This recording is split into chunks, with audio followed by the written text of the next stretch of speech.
శ్రీరామ రామ రామేతి రమే రామే మనోరమే సహస్రనామ తత్తుల్యం రామనామ వరాననే శ్రీరామ రామ రామేతి రమే రామే మనోరమే శ్రీరామ రామ రామేతి రమే రామే మనోరమే సహస్రనామ తత్తుల్యం రామనామ వరాననే శ్రీరామ రామ రామేతి రమే రామే మనోరమే ఓం నమో భగవతే వాసుదేవాయ నమః. ఉపనిషద్ దర్శనం వచన పఠనం.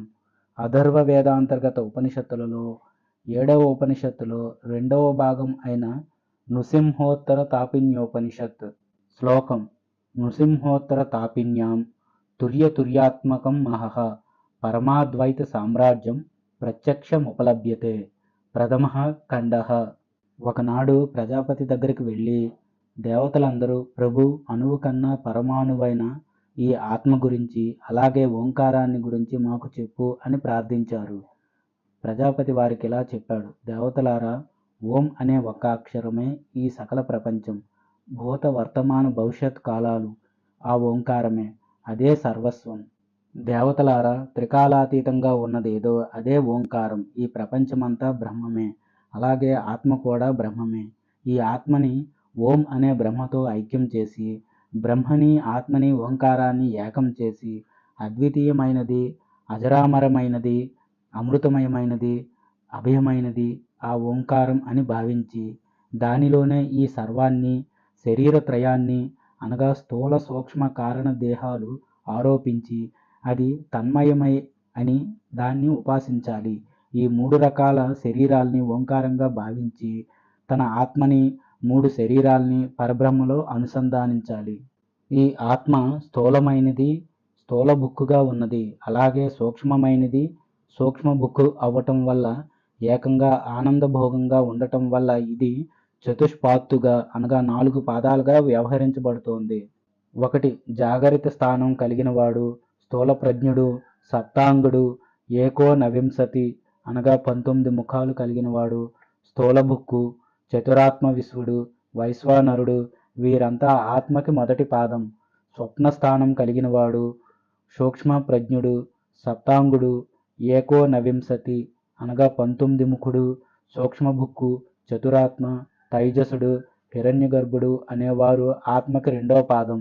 ఎక్కడో నిద్రించి, ఏ కోరికని కోరకుండా, ఏ స్వప్నం చూడకుండా ఉండే స్థితి ఏది ఉంటుందో దాన్ని సుషుప్తి అంటారు. అలాంటి సుషుప్తి స్థానంగా ఉన్నవాడు ఏకీభూతుడు, ప్రజ్ఞాగణుడు, ఆనందమయుడు, ఆనందాన్ని అనుభవించేవాడు, చేతోముఖుడు, చతురాత్మ, ప్రాజ్ఞుడు, ఈశ్వరుడు అనేవారు ఆత్మకి 3వ పాదం.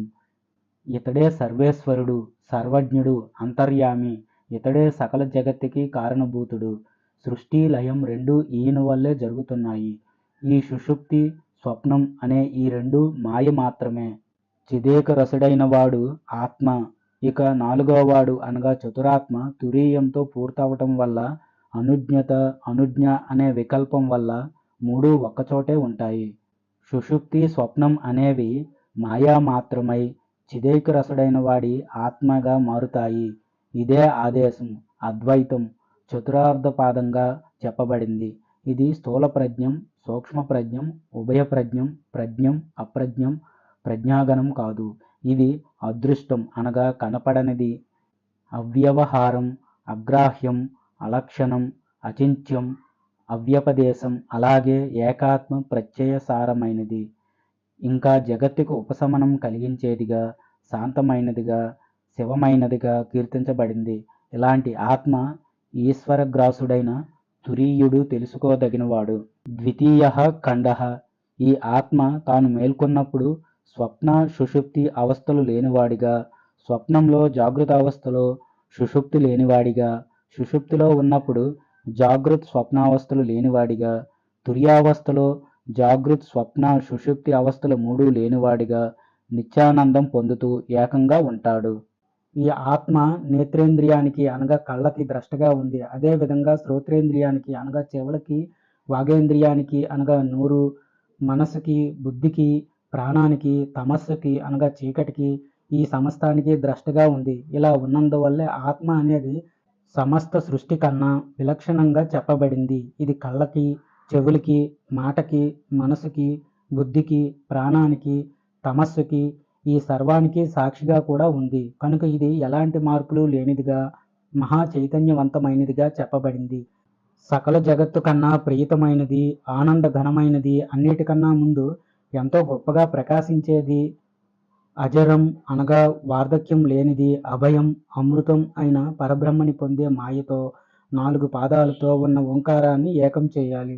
జాగరిత స్థానుడు, చతురాత్మ, విశ్వడు, వైశ్వానరుడు, 4 రూపాలు కలిగినవాడు, అకారమే చతురూపంగా ఉన్నవాడు.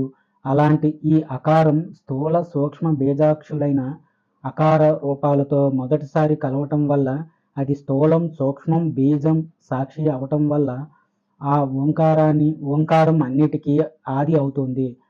స్వప్నస్థానం చతురాత్మ, తైజసుడు, హిరణ్య గర్భుడు, చతురూపుడు, ఉకారం. ఈ చతురూపమైన ఉకారం అనేది స్థూల సూక్ష్మ బీజ సాక్షి రూపాలైన ఉకారంతో ఉత్కర్ష చెందటం వల్ల, ఉభయం అవటం వల్ల ఆ ఉకారం తిరిగి స్థూల సూక్ష్మ బీజ సాక్షిగా అయ్యి ఉత్కర్ష చెందుతుంది. అంతేకాదు అఖండమైన జ్ఞానాన్ని కూడా పొందుతూ సమానమవుతోంది. ఎవరైతే ఈ విషయాన్ని తెలుసుకుంటారో వారు ధన్యుడు. సుషుప్త స్థానంలో ఉన్నది చతురాత్మ, ప్రాజ్ఞుడు, ఈశ్వరుడు, చతురూపుడుగా ఉన్నది ఓంకారంలోని మకారం.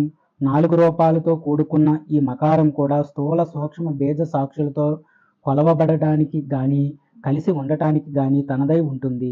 అలాగే ఇది స్థూల సూక్ష్మ బీజ సాక్షి కనుక కొలుస్తూ ఈ సర్వాన్ని త్రాగకుండా ఉంది.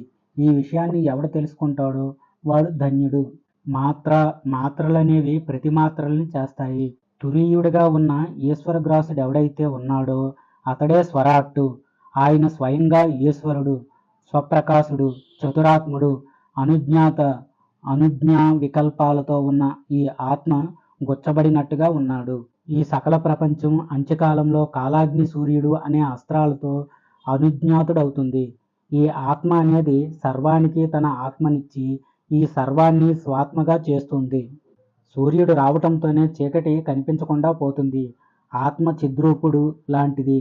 అగ్ని ఏ విధంగా తగలబెట్టాల్సిన వస్తువుని తగలబెట్టి తిరిగి తనకు తానే చల్లారిపోతుందో అదేవిధంగా ఈ ఆత్మ కూడా వాక్కుకి మనసుకి కనబడిని వాడవటం వల్ల అతడు అనగా ఆత్మ చిద్రూపుడు, చతురూపుడు కూడా. ఓంకారం చతురూపమైనది. ఈ ఓంకారం వాతము అనగా జ్ఞానాదుల్ని సూత్రంతో గుచ్చబడిన విధంగా ఉన్నది. అనుజ్ఞ అనే వికల్పాలతో అది ఆత్మే అవుతుంది. నామరూపాత్మకమైన ఈ సర్వం తురీయం, చిద్రూపం. ఓ తానుజ్ఞ అవికల్ప రూపమే అవటం వల్ల ఇదంతా కూడా అవికల్పమే.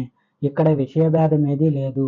అమాత్రం, చతురదం, అవ్యవహారం, ప్రపంచోపశమం, శివం, అద్వైతం అయిన ఓంకారం ఆత్మస్వరూపమే.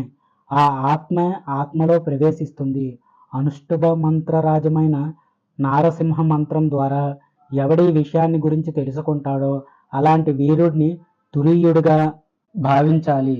ఇతడే స్వాత్మని అనగా తన ఆత్మని ప్రకాశింపజేస్తున్నాడు. ఇది తెలిసినవాడు సర్వసంహార సమర్థుడు, పరాభవాన్ని సహించలేనివాడు, ప్రభువుగా ఉండేవాడు, సర్వత్రా వ్యాపించినవాడు, ఎప్పుడూ దివ్య తేజస్సుతో ప్రకాశించేవాడు, అవిద్య ఏమాత్రం లేనివాడు, స్వాత్మబంధాన్ని పోగొట్టేవాడు, ఎప్పుడూ ద్వైత భావన లేనివాడు, నిత్యానంద స్వరూపుడు, సర్వాధిష్ఠితమైన తన్మాత్రలున్నవాడు, అవిద్య అనే చీకటిని, మోహాన్ని పోగొట్టుకున్నవాడు తానే అని తెలుసుకోవాలి. అలాగే ఈ ఆత్మని పరబ్రహ్మ అయిన నృసింహుడితో అనుసంధానం చేయాలి. తృతీయ ఖండ ఆ ఓంకారానికి మొదటి మాత్ర మొదటి పాదం అవుతోంది.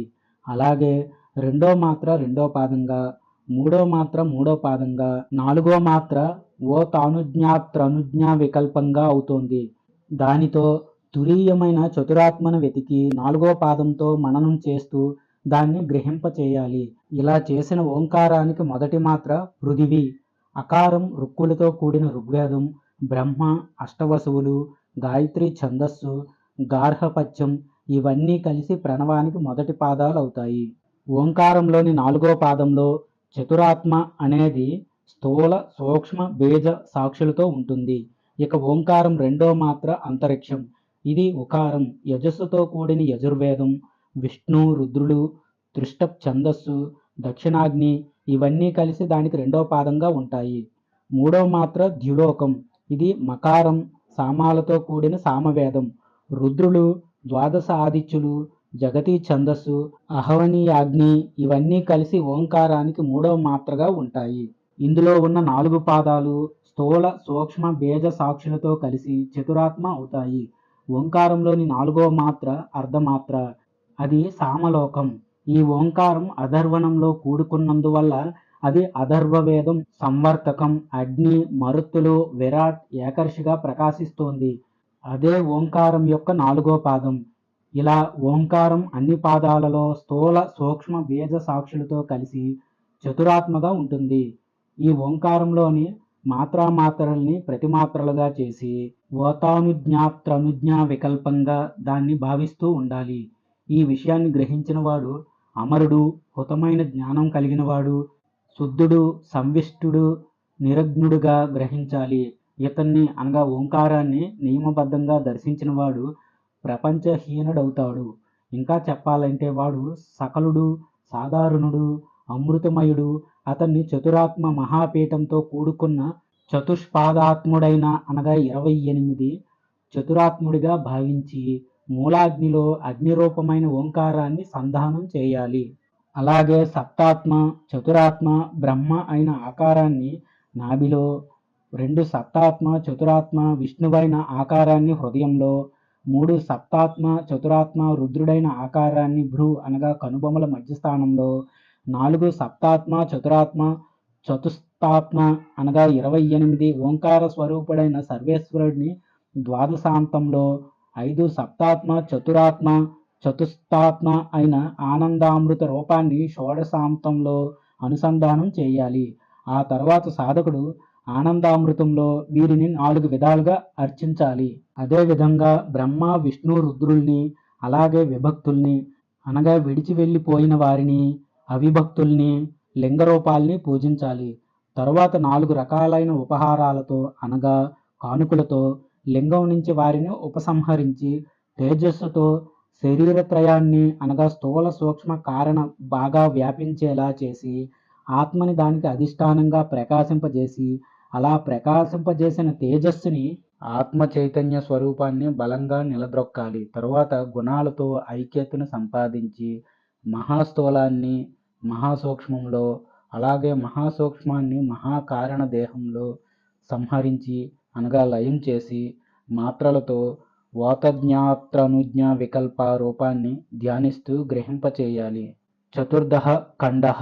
ఈ విధంగా చెప్పబడ్డ ఆత్మని పరబ్రహ్మ స్వరూపమైన ఓంకారాన్ని తురీయ ఓంకారాగ్రంలో ప్రకాశించేవాడి అనగా నృసింహుడి అనుష్టబ్ అనగా మంత్రంతో నమస్కరించి ఉపసంహరించాలి. తరువాత అహు అనే ఈ ఆత్మనే పరబ్రహ్మ అయిన ఓంకారంతో తిరిగి అనుసంధానం చేయాలి. సాధకుడు తురీయ ఓంకారాగ్రంలో ప్రకాశించే ఏకాదశాత్ముడైన నారసింహుడికి నమస్కరించి ఓం అని ఉపసంహరించి ఆ తరువాత ఈ ఆత్మని తిరిగి పరబ్రహ్మ ఓంకారంతో అనుసంధానించాలి. తరువాత తురీయోంకార విద్యుడైన నృసింహుడిని ఓంకారంతో మననం చేసి అనుష్టబ్ అనగా మంత్రంతో నమస్కరించి సచ్చిదానంద పూర్ణమైన ఆత్మలలో నవాత్మకమైన సచ్చిదానంద పూర్ణాత్మని పరబ్రహ్మగా భావించి అహం అనే ఆత్మను తీసుకొని మనస్సుతో బ్రహ్మతో దాన్ని ఏకం చేయాలి. దీన్ని అనుష్టబ్ అనగా మంత్రంతో కూడా చేయవచ్చు. ఇతడే ను అనేవాడు, ఇతడే అంతటా ఉన్నవాడు, సర్వాత్మ, ఇతడే నృసింహుడు, పరమేశ్వరుడు, అంతటా నిలిచిన ఈ సర్వాత్ముడు సర్వాన్ని అనుభవిస్తుంటాడు. నృసింహుడు ఒక్కడే, ఇతడే తురీయుడు, వీరుడు, ఉగ్రుడు, మహత్తు, విష్ణువు, జ్వలించేవాడు, సర్వతోముఖుడు, నృసింహుడు, మహాభీషణుడు, భద్రుడు, మృత్యువు, ఇతడే నవామి అహం అని చెబుతూ యోగారూఢుడైన పరబ్రహ్మలోనే ఓంకారాన్ని అనుష్ఠుభాన్ని అనగా మంత్రాన్ని సంధానించాలి. ఈ విషయాన్ని గురించే చెప్పే శ్లోకాలు 2 ఉన్నాయి. సింహాన్ని స్తంభింపజేసి గుణార్థుల్ని శ్వసతుల్ని కలిపి వృషభం కొమ్ములతో వారిని చంపి ప్రకాశిస్తూ చెడ్డదిగా ఉన్న వస్య అనగా గొడ్డు ఆవుని పీడించిన ఈ వీరుడు చివరికి సింహంతో తినబడ్డాడు. కొమ్ములకి గుచ్చబడ్డ పాదాలని తాకి దాన్ని చంపి స్వయంగా తిన్నాడు. ఇలా ఎన్నో విధాలుగా నృసింహుడు స్వయంగా ప్రకాశించాడు. పంచమః ఖండః. ఇప్పుడు ఈ అకారమే పొందదగిన అర్థం కలదవుతుంది. ఇది ఆత్మలో, నృసింహదేవుడిలో, పరబ్రహ్మలో ఉన్నది. ఇది ఆప్తతమంగా ఉన్నది. ఇదే సాక్షిగా, ఈశ్వరుడుగా, సర్వగతుడుగా ఉంటూ ఈ కనిపించే సృష్టినంతా వ్యాపించి ఉంది. ఈ ఆత్మే మాయామాత్రుడు, ఉగ్రుడు, వ్యాప్తతముడు, మహావీరుడు. ఇతడే అనగా నృసింహుడే ఈ సృష్టిలో మహాన్గా, విష్ణువుగా, జ్వలనుడుగా, సర్వతోముఖుడుగా, నృసింహుడిగా, భీషణుడిగా, భద్రుడిగా, మృత్యువుగా, నమామి అహంగా, ఆత్మ నృసింహదేవుడిగా వ్యాపించి బ్రహ్మగా అవుతున్నాడు. ఈ విషయాన్ని ఎవడు సంపూర్ణంగా తెలుసుకుంటాడో వాడు ఆకాశగమనం కలవాడు, ఎలాంటి కోరికలు లేనివాడు, ఆప్తకాముడు అవుతాడు. అలాంటి వాడి ప్రాణాలు పైకి పోవు, ఇక్కడే స్వామిలో లీనమైపోతాయి. బ్రహ్మగా అయిపోయి చివరికి బ్రహ్మనే పొందుతాయి. ఇక ఈ ఓంకారం ఎంతో గొప్ప అర్థంతో ఆత్మ అయిన నృసింహుడిలో, బ్రహ్మలో వర్తిస్తుంది. కనుక ఈ నృసింహస్వామి సత్యస్వరూపుడే, కానీ వేరేవాడు కాదు. ఇతడు అమేయం, అనాత్మ, అప్రకాశం కాదు. ఈయన స్వయం ప్రకాశుడు, అసంగుడు. ఆత్మ అనేది మరో దాన్ని చూడలేదు కనుక మరో విధంగా దానికి ప్రాప్తి లేదు. ఆత్మ ఎంతో ఉత్కృష్టమైంది. ఇతడు అనగా నృసింహుడు ఉగ్రుడు, ఉత్కృష్టుడు. అంతేకాదు, ఇతడే మహత్తు, విష్ణువు, జ్వలించేవాడు, సర్వతోముఖుడు, నృసింహుడు, భీషణుడు, భద్రుడు, మృత్యువు, నమామి అహం స్వరూపుడు. కనుక ఈ నృసింహుడిని ఆత్మగా తెలుసుకోవాలి. ఆ ఆత్మే నృసింహ పరబ్రహ్మ అవుతాడు. ఎవడైతే ఈ విధంగా నృసింహదేవుడి గురించి తెలుసుకుంటాడో వాడు అలాంటి కోరికలు లేనివాడు, ఆప్తకాముడు, ఆత్మకాముడు అవుతాడు. వాడి ప్రాణాలు పైకి పోవు, ఇక్కడే నృసింహస్వామిలో లీనమైపోతాయి. తాను బ్రహ్మగా మారి ఆ పరబ్రహ్మను పొందుతాడు. మహావిభూతి అనే అర్థం కలిగిన మకారం ఆత్మ బ్రహ్మయ్యై నృసింహస్వామిలోనే కొలువుంది. అయితే ఇతడు అనల్పుడు, భిన్న స్వరూపుడు, స్వయం ప్రకాశుడు, ఆప్తతముడు, ఉత్కృష్టతముడు అయిన నృసింహస్వామి ఆ పరబ్రహ్మే అవుతున్నాడు. సర్వజ్ఞం, మహామాయం, మహావిభూతి అనగా ఐశ్వర్యం. ఇదే ఉగ్రత్వం, ఇదే వీరం, ఇదే మహావిష్ణువు, ఇదే జ్వలత్, ఇదే సర్వతోముఖం, ఇదే నృసింహం, ఇదే భీషణం, ఇదే మహావిభూతి, ఇదే భద్రం, ఇదే మృత్యువు, ఇదే నమామి, ఇదే అహం. కనుక అకార ఉకారాలతో ఈ ఆత్మని ఆప్తతముణ్ణి, ఉత్కృష్టతముణ్ణి, చిన్మాత్రుణ్ణి, సర్వద్రష్టని, సర్వసాక్షిని, సర్వగ్రాసుణ్ణి, సర్వప్రేమ స్వరూపుణ్ణి, చిదానంద మాతృణ్ణి, ఏకరసుణ్ణి, అన్ని వైపులా ప్రకాశించేవాడిని బాగా వెతకాలి. తరువాత ఆప్తతముడు, ఉత్కృష్టమైన వాడు, మహామాయుడు, మహదైశ్వర్యం కలిగినవాడు, సచ్చిదానందుడు, ఏకరసుడు అయిన పరబ్రహ్మని మకార స్వరూపుడిగా తెలుసుకోవాలి. ఆత్మే నృసింహ పరబ్రహ్మ అవుతున్నాడు. ఎవడైతే ఈ విషయాన్ని గురించి తెలుసుకుంటున్నాడో వాడు ఎలాంటి కోరికలు లేనివాడు, ఆప్తకాముడు, ఆత్మకాముడు అవుతాడు. అలాంటి వాడు ప్రాణాలు పైకి పోవు, ఇక్కడే స్వామిలో లీనమైపోతాయి. వాడు బ్రహ్మను చేరి బ్రహ్మ అయిపోతాడు. ఈ విషయాన్ని ప్రజాపతి దేవతలకి చెప్పాడు. షష్ఠి ఖండః. ఎంతో గొప్పదైన ఈ ఆత్మను గురించి దేవతలు తెలుసుకోవాలనుకుంటున్నారు. అయితే వారిని పాపం అనే అసురుడు పట్టుకున్నాడు. ఆ పాపాసురుడిని ఎలాగైనా చంపుదామని వారు భావించారు. అయితే వారి ప్రయత్నాలేవి ఫలించలేదు. అప్పుడు వారంతా ఓంకారాగ్రంలో ప్రకాశించేవాడు, తురీయుడు అయిన ఆత్మని ఉగ్రం, అనుగ్రం, వీరం, అవీరం, మహత్తు, అమహత్తు, విష్ణువు, అవిష్ణువు, జ్వలత్తు, అజ్వలత్తు, సర్వతోముఖం, అసర్వతోముఖం, నృసింహం, అనృసింహం, భీషణం, అభీషణం, భద్రం, అభద్రం, మృత్యుం, అమృత్యం, నమామి, అనమామి, అహం, అనహం అయిన నృసింహస్వామిని అనుష్ఠుబ్ అనగా మంత్రం ద్వారానే తెలుసుకున్నవారు. అలా వారు తెలుసుకోవటం వల్ల పాపాసురుడనేవాడు వారికి సచ్చిదానంద ఘనజ్యోతి అయ్యాడు. కనుక అపక్వ కషాయమైన ఓంకారాగ్ర ప్రకాశమానమైన తురీయుడైన ఆత్మని నృసింహ అనుష్ఠుబ్ అనగా మంత్రం ద్వారానే తెలుసుకోవాలి. అలా తెలుసుకున్న వారికి పాపాసురుడనేవాడు సచ్చిదానంద ఘనజ్యోతి అవుతాడు. దేవతలందరూ జ్యోతిష్యుని చూసి తరిద్దామని భావించి ద్వితీయం వల్ల భయపడుతున్నారు. అందువల్ల వారంతా ఓంకారాగ్రంలో ప్రకాశించే తురీయమైన అనుష్టం ద్వారా వెతికి ఓంకారం జపిస్తూ దానిలోనే ఉన్నారు. అలా వారు ఉండటం వల్ల ఆ దివ్యజ్యోతి ఈ సర్వానికి ముందు గొప్పగా ప్రకాశించింది. అలాగే ప్రకాశించకుండా కూడా ఉంది. అద్వైతం, అచింత్వం, అలింగం, సర్వప్రకాశం, ఆనందఘనం, శూన్యం కూడా అయ్యింది. ఈ విషయాన్ని తెలుసుకున్నవాడు స్వయం ప్రకాశుడైన పరబ్రహ్మే అవుతున్నాడు. ఆ దేవతలంతా పుత్రైషణ నుంచి, విత్తైషణ నుంచి, లోకైషణ నుంచి, సాధనాలతో కూడిన వాటి నుంచి లేచి, అనగా ఆయా కోరికలను విడిచి, ఇల్లు, భార్య, శిఖ, యజ్ఞోపవీతాలు లేకుండా అంధులుగా, చెవిటివాళ్లుగా, ముగ్ధులు, క్లీబులు, మూకులు, ఉన్మత్తులుగా తిరుగుతూ శాంతలు, దాంతులు, ఉపరతులు, తితిక్షువులు, ఆత్మరతులు, సమోహితులు, ఆత్మక్రీడులు, ఆత్మమిథునులు, ఆత్మనందులుగా మారారు. వారు ఓంకారంతో ఆత్మ ప్రకాశాన్ని శూన్యమైన పరబ్రహ్మగా తెలుసుకొని అక్కడే పరిసమాప్తి చెందారు. కనుక దేవతలు వ్రతాన్ని ఆచరించాలనుకునేవాడు ఓంకారం పరబ్రహ్మలో పర్యవసితుడు కావాలి. అలా అయినవాడు ఆత్మలోనే ఆత్మను, పరబ్రహ్మను చూస్తాడు. శృంగంలో అశృంగాన్ని కలపాలి. అలాగే సింహాన్ని శృంగాలలో కలపాలి. శృంగంతో శృంగాన్ని కట్టాలి. ఈ విధంగా ముగ్గురు దేవతలు ఉపాసిస్తున్నారు అని ఒక శ్లోకం చెబుతుంది. సప్తమః ఖండః.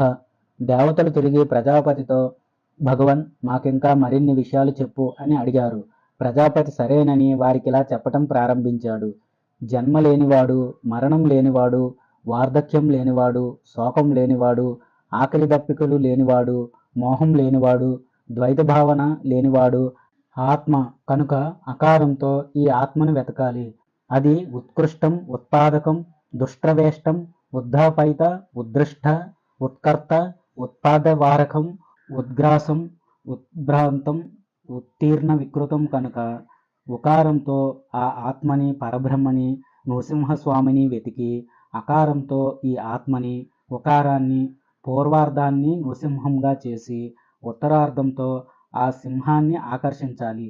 తరువాత మహత్తు, తేజస్సు, మానం, ముక్తం, మహాదేవుడు, మహేశ్వరుడు, మహాసత్వుడు, మహాచిత్తుడు, మహానందుడు, మహాప్రభువు నృసింహుడు. కనుక మకారార్థమైన ఈ ఆత్మతో ఏకం చేయాలి. అలా చేసినవాడు శరీరం లేనివాడు, ఇంద్రియాలు లేనివాడు, ప్రాణాలు లేనివాడు, చీకటి అనగా అజ్ఞానం లేనివాడు, సచ్చిదానంద మాతృడు, స్వరాట్ అవుతున్నాడు. ఎవడు ఈ విషయాన్ని తెలుసుకుంటాడో వాడు ధన్యుడు. ఆత్మని నీవెవరు అని ప్రశ్నించగా ఈ సర్వం నేను అని అంది. కానీ అహం అనగా నేను అనేది సర్వనామం. ఈ సర్వనామానికి మొదట అక్షరమైన అకారం అతడయ్యింది. ఈ సకల జగత్తు ఆత్మస్వరూపమే. ఈ ఆత్మ సర్వాంతర్యామి. ఇదంతా నేను కాదు అనంటే ఈ జగత్తు మొత్తం ఆత్మ లేకుండా పోతుంది. కానీ సర్వాత్మకమైన అకారంతోనే సర్వాత్మకమైన మా ఆత్మని వెతకాలి. ఈ సకల ప్రపంచం మొత్తం సచ్చిదానంద రూపమైన పరబ్రహ్మ స్వరూపమే. దేవతలారా, ఈ ప్రపంచమంతా సచ్చిదానంద రూపం కాగా అది సత్ చిత్ అయి ప్రకాశిస్తుంది. ఇది సత్ ఏమిటి, ఇది కాదు అన్న అనుభూతి కలుగుతోందే. అయితే ఇదేమిటి, దీన్ని నువ్వు కాదన్నావు. మాట అనేది లేకుండానే అనుభవిస్తూ పలికాడు. ఆ సచ్చిదానందాన్ని కూడా నిర్వచనం లాగానే పలికాడు. ఈ సర్వం వేరే అని కూడా అన్నాడు. పరమానందం కలిగిన బ్రహ్మకే బ్రహ్మ అని పేరు. దానికి అనగా బ్రహ్మలో ఉన్న చివరి మకారం కూడా అతడే అవుతాడు. కనుక మకారంతో పరబ్రహ్మను వెతకాలి. సాధకుడు ఇక్కడ ఎలాంటి సందేహం చెందకుండా అకారంతో ఈ ఆత్మను వెతికి దాన్ని బ్రహ్మస్వరూపమైన మకారంతో అనుసంధానం చేయాలి. తరువాత ఓంకారంతో భాగమైన ఉకారంతో ఎలాంటి సందేహం లేకుండా శరీరం లేనివాడు, ఇంద్రియాలు లేనివాడు, ప్రాణం మాత్రమే కలిగినవాడు, సచ్చిదానంద స్వరూపుడు అయిన స్వరాట్ను గురించి తెలుసుకోవాలి. ఎవడైతే ఈ విషయాన్ని తెలుసుకుంటాడో వాడు ధన్యుడు. ఈ సకల ప్రపంచం బ్రహ్మస్వరూపమే. భక్షించేవాడు, ఉగ్రంగా ఉండేవాడు, వీరుడు, మహత్తు, విష్ణువు, జ్వలనుడు, సర్వతోముఖం, నృసింహం, భీషణం, భద్రం, మృత్యువు నమామి అహం నృసింహుడు. కనుక అకారంతో ఆ పరబ్రహ్మని గురించి అన్వేషించి తరువాత మకారంతో మనస్సు వంటి వాటిని రక్షించేవాడు, మనకన్నా ముందున్న ఆది కాలానికి సాక్షి అయిన వాడిని అన్వేషించాలి. ఎప్పుడైతే ఆయన ఈ సర్వాన్ని కోరుకుంటాడో అదే సమయంలో ఈ ప్రపంచమంతా ఇతడిలో అనగా నృసింహుడిలో ప్రవేశిస్తుంది. ఆయన ఎప్పుడు మేలుకుంటాడో అప్పుడు ఈ ప్రపంచమంతా తిరిగి ఆయనలో నుంచి పైకి లేస్తుంది. ఆ స్వామి తనలో చేరిన ఈ ప్రపంచాన్ని ఊహించి, తిరస్కరించి, పీడించి, జ్వలింపజేసి, భక్షించి తన ఆత్మనే దానికి అనగా ప్రపంచానికి ఇస్తాడు. ఆయన అత్యగ్రుడుగా, అతి మహత్తు కలిగిన వాడిగా, అతి విష్ణువుగా, అతి జ్వలనుడుగా, అతి సర్వతోముఖుడుగా, అతి నృసింహుడిగా, అతి భాషణంగా ఉండేవాడుగా, అతి భద్రుడుగా, అతి మృత్యువుగా, అతి నమామిగా, అత్యహంగా అయి తన మహిమలోనే తానుంటాడు. అందువలన సాధకుడు ఉకారాన్ని ఎలాంటి సంశయం లేకుండా మకారార్థమైన పరబ్రహ్మతో ఏకం చేయాలి. అలా చేసినవాడు అశరీరుడు, ఇంద్రియాలు లేనివాడు, ప్రాణాలు చీకటి లేనివాడు, సచ్చిదానంద మాత్రుడైన స్వరాట్ అవుతాడు. ఎవడి విషయాన్ని తెలుసుకుంటాడో వాడు ధన్యుడు. ఇప్పుడు ఒక శ్లోకం చెప్పబడింది. సాధకుడు శృంగాన్ని, శృంగార్థాన్ని ఆకర్షించి ఇక్కడే శృంగం అనగా కొమ్ముతో కలపాలి. ఈ శృంగాన్ని మరో శృంగంతో తిరిగి కలపాలి. అష్టమః ఖండః. ఇక తుర్యంతో ఓతప్రోతమైన అనగా గుచ్చబడిన విధంగా ఉన్న ఆత్మ ఏదైతే ఉందో అదే నృసింహుడు. ఈ స్వామిలోనే సర్వం కొలువై ఉంది. ఈయనే సర్వాత్మ, సర్వస్వం. ఈయన కన్నా రెండోవాడు ఎవడూ లేడు. పరమాత్మ అయిన ఈ స్వామే ఎలాంటి వికల్పాలు లేనివాడు. ఇతడు అనగా నృసింహస్వామి చిద్ఘనుడు, సత్స్వరూపుడు, ఆనందఘనుడు, ఏకరసుడు, ఎలాంటి వ్యవహారం లేనివాడు, అద్వితీయుడు, గుచ్చబడిన విధంగా ఉండేవాడు. ఓంకారం కూడా ఇదే విధంగా ఉంటుంది. ఇక్కడ వాక్య ఓంకారం. ఈ జగత్తు మొత్తం చిన్మయమైనది కనుక పరమేశ్వరుడే ఈ చిన్మయ రూపుడుగా ఉంటాడు. ఇది అమృతం, అభయమైనది కూడా. ఈ బ్రహ్మే అభయం, అభయమే బ్రహ్మ. ఈ ఆత్మ అనేది ఈ సర్వానికి ఏసస్వాత్మతో ఆజ్ఞనిస్తోంది. అసలు ఈ సర్వం స్వతహాగా ఆత్మను గురించి తెలిసింది కాదు. ఇది వాతం అసలే కాదు, అనుజ్ఞాతం కూడా కాదు. ఇది అసంగతమైనది, ఎలాంటి వికారాలు లేనిది, అన్యము లేనిది కనుక ఈ ఓంకారమే అనుజ్ఞాత అని చెప్పబడింది. స్వామి ఓం అని ఆజ్ఞనిస్తున్నవాడు ఇక్కడ వాక్య ఓంకారం. ఆ ఓంకార రూపంలోని వాక్య ఈ సర్వాన్ని ఆజ్ఞాపిస్తోంది. ఈ ఓంకారం అనేది చిన్మయమైనది. ఆత్మ లేని ఈ సర్వం చిత్తేనని గ్రహించాలి. ఆత్మ అనేది ఆధీనం చేస్తుంది కనుక పరమేశ్వరుడు కూడా ఒక్కడే అవుతాడు. ఇది అనగా ఆత్మ అమృతం, అభయం కూడా. ఇక్కడ బ్రహ్మ అభయంగా, అభయమే బ్రహ్మగా చెప్పబడ్డాడు. ఎవడి విషయం గురించి తెలుసుకుంటాడో వాడు ధన్యుడు. ఇది పరమ రహస్యం. ఈ ఆత్మ అనేవాడు అనుజ్ఞైక రసుడు, ఘనమైన ప్రజ్ఞానం కలిగినవాడు కూడా. ఎందువల్ల నృసింహస్వామి ఈ సమస్త ప్రపంచం కన్నా ముందు ప్రకాశిస్తూ ఉన్నాడో అందువల్ల ఆయన చిద్ఘనుడు, ఆయన వ్రోత, అనుజ్ఞాత కూడా. ఈ జగత్తంతా ఆయన ఆత్మ. ఇదంతా సత్తే. ఈ ఓంకారం అనేది అనుజ్ఞైక రసం. అది ఓం అనే ఆజ్ఞనిస్తుంది. ఇక్కడ వాక్య ఓంకారం, ఓంకార రూపమైన ఆ వాక్యే ఆజ్ఞనిస్తుంది. అలాంటి ఈ వాగ్రూప ఓంకారం చిన్మయమైనది, అంతేకాదు అనుజ్ఞాత చిత్స్వరూపమైనది కూడా. పరమేశ్వరుడు ఒక్కడే ఈ జగత్ స్వరూపుడుగా ఉన్నాడు. ఇది అమృతమైనది, అభయమైనది కూడా. ఇక్కడ బ్రహ్మ అభయంగా, అభయమే బ్రహ్మంగా అవుతాడు. ఈ రహస్యమైన విషయాన్ని ఎవడు తెలుసుకుంటాడో వాడు ధన్యుడు. ఇక్కడ ఆత్మ అవికల్పంగా, అద్వితీయంగా చెప్పబడినందువల్ల ఈ ఓంకారం కూడా అవికల్పం, అద్వితీయంగా ఉంటుంది. ఓంకారం చిన్మయ స్వరూపం. దానిలాగే ఈ జగత్తు కూడా చిన్మయ రూపమే. అందుకే పరమేశ్వరుడు ఒక్కడే ఆది పురుషుడవుతాడు. అవికల్పుడైనప్పటికీ ఆయనకి ఇక్కడ అక్కడ ఎలాంటి భేదం లేదు. ఇక్కడ గనుక భేదం ఉందని అనుకుంటే అలా అనుకున్నవాడు 100, 1000 విధాలుగా ముక్కలైపోయి మరణాన్ని పొందుతాడు. అద్వయం, స్వప్రకాశం, మహానంద స్వరూపంగా ఉన్న ఈ ఆత్మే అమృతం, అభయం కూడా. ఇక్కడ అభయమే బ్రహ్మ. ఆ బ్రహ్మే తిరిగి అభయంగా మారుతాడు. ఈ రహస్యమైన విషయాన్ని ఎవడు తెలుసుకుంటాడో వారు చాలా ధన్యులు. నవమః ఖండః. దేవతలందరూ తిరిగి ప్రజాపతిని ఇలా అడిగారు. భగవన్, మా అందరికీ దయచేసి ఓంకారం ఆత్మ ఏదైతే ఉందో దాని గురించి వివరించు అని అడిగారు. అందుకాయన సరేనని ఇలా చెప్పాడు. దేవతలారా, ఉపద్రష్ట హనుమంత అయిన ఈ ఆత్మే నృసింహుడు. ఆయన చిద్రూపుడు, అవికారుడు, అన్ని చోట్ల కనిపించేవాడు, ద్వైత సిద్ధి లేనివాడు. ఇక్కడ ఆత్మ మాత్రమే ఉన్నది, రెండవ స్థానం అన్నది మాయ మాత్రమే. అందుకే ఆ మాయ రెండో వాడిగా ఉంటుంది. నృసింహ పరమాత్మే ఈ ప్రపంచం. ఈ జ్ఞానం కలగనంత వరకు ఈ ప్రపంచం మొత్తం అవిద్య అనగా అజ్ఞాన స్వరూపంగానే ఉంటుంది. ఈ కనిపించేదంతా ఆత్మే. దేవతలారా, ఆ పరమాత్మ నృసింహుడు ఒక్కడే స్వయం ప్రకాశుడు, జ్ఞాన విషయం కాడు. అంతా తెలిసినవాడు అనగా సాధకుడు ఇంకొక చోట ఇంకొకరిని గురించి తెలుసుకోడు. అనుభూతి ఆ విధంగా ఉంది. ఇక్కడ అక్కడున్న మాయ అనుభూతి ఆ విధంగా ఉంది. అక్కడున్న మాయ అనేది చీకటి రూపం అనే అనుభూతి మాత్రమే. దాన్నే జడం అంటారు. ఇది మహోత్మకం, అలాగే అనంతమైనది కూడా.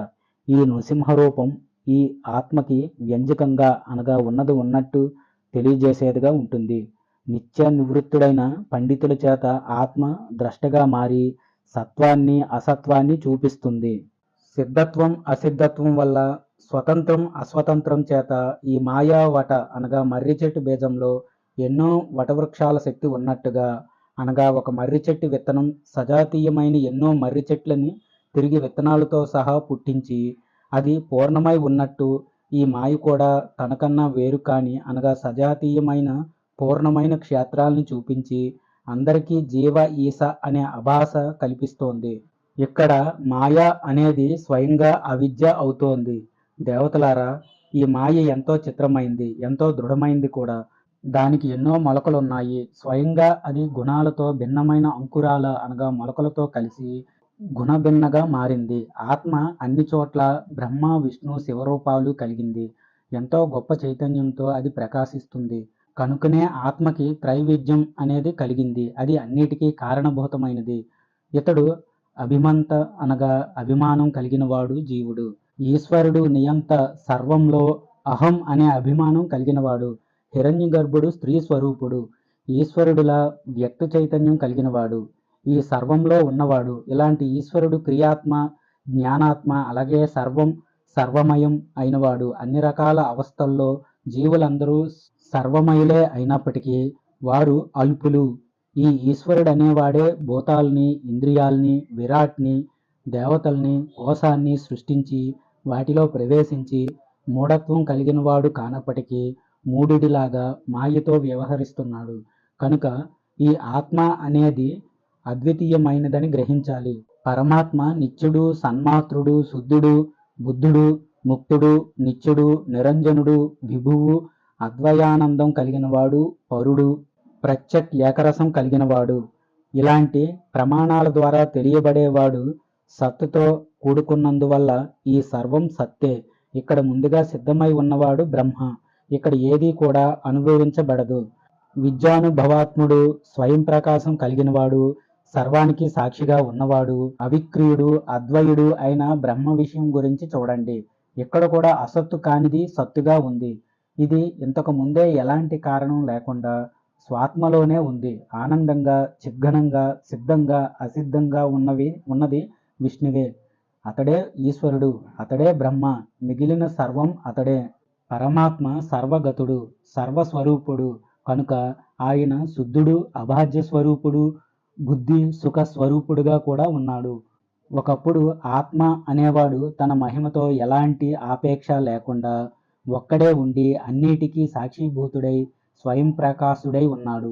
నిత్యమైనది ఏది అని ప్రశ్నిస్తే అదే ఆత్మ అని చెప్పాలి. ఈ విషయంలో ఎలాంటి సందేహం పడక్కర్లేదు. ఈ ఆత్మ జ్ఞానమే సర్వాన్ని సాధిస్తుంది. ద్రష్టలో ద్రష్ట అనగా చూస్తున్న వాడిలోకి చూస్తున్నవాడు ఇతడే.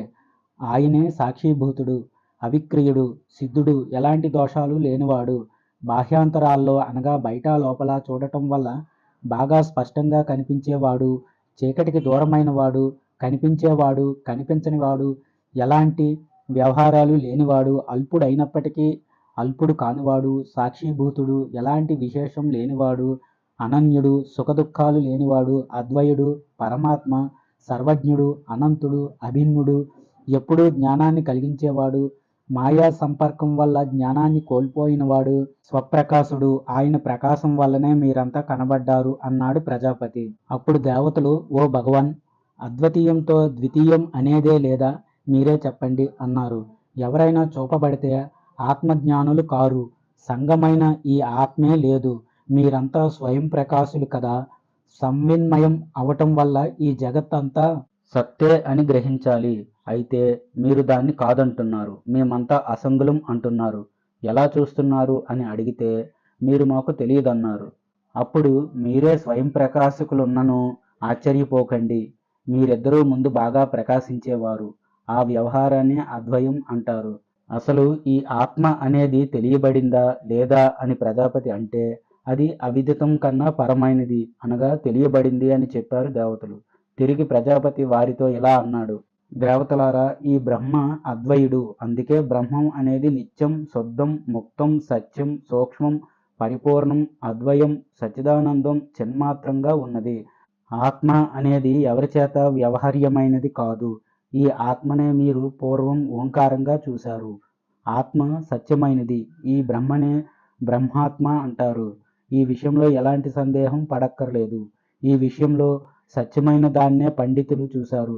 ఇది అనగా ఆత్మ అశబ్దం, అస్పర్శం, రూపం లేనిది, రసం లేనిది, గంధం లేనిది, వ్యక్తం కానిది, నాదం లేనిది, చెరలేనిది, వదలలేనిది, అనానందయితవ్యమైనది, అమంతవ్యమైనది, అబోద్ధవ్యమైనది, అనహంకర్తయితవ్యమైనది, అచేయతవ్యమైనది, అప్రాణయతవ్యమైనది, అనపానయతవ్యమైనది, అవ్యానయతవ్యమైనది, అనుదానయతవ్యమైనది, అసమానమైనది, అనేంద్రియమైనది, అవిషయమైనది, అకరణం, అలక్షణం, అసంగం, అగుణం, అవిక్రయం, అవ్యపదేశం, అసత్వం, అరజస్కం, అతమనస్కం, అమాయం, అభయంగా ఉన్నది.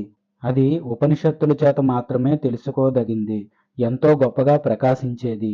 దేవతలారా, ఒక్కసారిగా ప్రకాశించే ఈ ఆత్మ నుంచి ప్రకాశించే ఆ అద్వయాన్ని చూడండి. అలా చూసి మీరంతా ఆ హంసే నేను అని తెలుసుకోండి. అతడు మీకు కనపడ్డాడా లేడా అని ప్రశ్నించాడు ప్రజాపతి. అది విని, స్వామి, విదితాల కన్నా పరుడుగా ఆయన మాకు కనిపించాడు అన్నారు దేవతలు. తిరిగి ఆయనతో, భగవన్, ఆ మాయ ఎక్కడ, ఎలా ఉంటుంది, అసలు దానితో ఏమైనా ప్రయోజనం ఉంటుందా లేదా అని అడిగారు. అప్పుడు ప్రజాపతి, మీరే ఆశ్చర్య రూపులు అన్నాడు. దేవతలు కాదన్నారు. తిరిగి వారు ఆత్మ గురించి చెప్పమని కోరారు. ఆత్మ అందుకు సిద్ధమే అంది. అది విని దేవతలు, ఓ భగవన్, మేము చూస్తూనే ఉన్నాం కానీ చూడటం లేదు. ఏం చెప్పాలో మాకు మాటలు రావటం లేదు. స్వామి, దయచేసి ప్రసన్నుడివి కా, నీకు నమస్కారం అన్నారు. అప్పుడు ప్రజాపతి వారితో, భయపడకండి, మీ సందేహాలు ఏమిటో ప్రశ్నించండి. ఇదిగో ఇతడే ఆత్మ, సరిగ్గా చూడండి అని చెప్పాడు. వారు ఆయనకు తిరిగి నమస్కారం చేశారు. ఈ విధంగా ప్రజాపతి దేవతలందరినీ శాసించాడు. ఈ విషయం గురించి చెప్పే ఒక శ్లోకం ద్వారా ఓతం అనే దాన్ని గురించి ఓతం ద్వారానే తెలుసుకోవాలి. లోపలున్న అనుజ్ఞాతను తెలుసుకోవాలి. తరువాత అనుజ్ఞని, అద్వయాన్ని, ఉపద్రష్టని పొందాలి అనే విషయాలు ఇందులో చెప్పబడ్డాయి. అథర్వ వేదాంతర్గత ఉపనిషత్తులలో 7వ ఉపనిషత్తులో 2వ భాగమైన నృసింహ తాపిన్య ఉపనిషత్తు సమాప్తం. స్వస్తి. జయ శ్రీరామ.